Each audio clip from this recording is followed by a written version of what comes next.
Would you choose to be ripped and sexy forever, even if you knew it doomed human society as we know it? This movie sure thinks you would.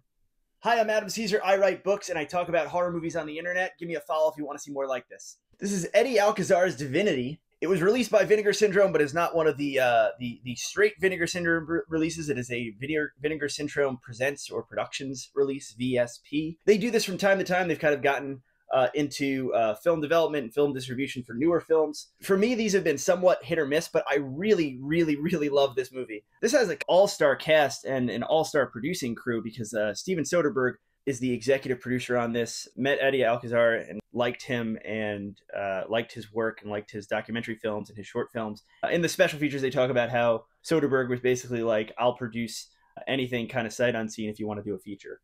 And this is that feature. Stars Stephen Dorff. Scott Bakula has a small role in it. Bella Thorne has a small role in it. The meme himself, four-time Mr. Universe, Michael O'Hearn, is in this too. This is a sci-fi movie shot in really striking black and white on 16mm reversal stock, which is not a super common way to make a movie, especially nowadays. And when you hear, okay, that's how they made it, and you know that it's like this kind of far future sci-fi thing, my immediate thought was, okay, this is going to be an art film. This is going to be kind of not a lot of plot, would be 2001 trippy visuals and stuff like that. And the movie starts out making you think that that's what it's going to be, but it's really not. It has a fairly straightforward plot. Scott Bakula is a scientist who is looking to unlock the secrets of eternal life, and he is so close, getting so close, but he's very sick.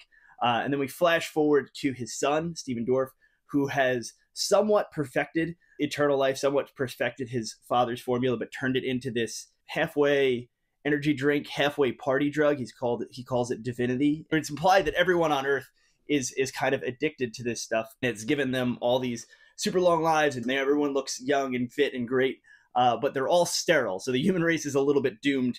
And then there's this mystery around how is divinity made and what is divinity, what is actually in divinity, when these two, maybe aliens, maybe from the future, we don't really know, these two guys show up and home invade Stephen Dorff and tie him to a chair, and we don't exactly know what their motives are, but we find out as the movie unfolds. Fairly straightforward, high concept premise. You know, the search for eternal life goes really wrong, but it goes off in a lot of interesting directions, and it's all done on seemingly a shoestring because it's like basically a single location movie.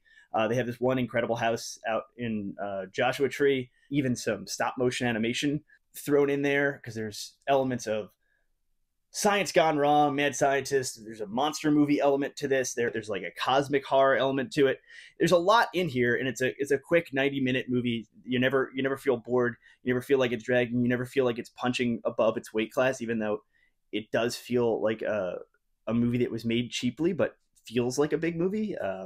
Like I said, there's stop motion animation in place of big action scenes. We have these big, almost Marvel movie superhero fights, but they're done in kind of this very endearing lo-fi way. I think you'll enjoy it, especially if you like this kind of thing. If you like lower budgeted, big idea sci-fi movies,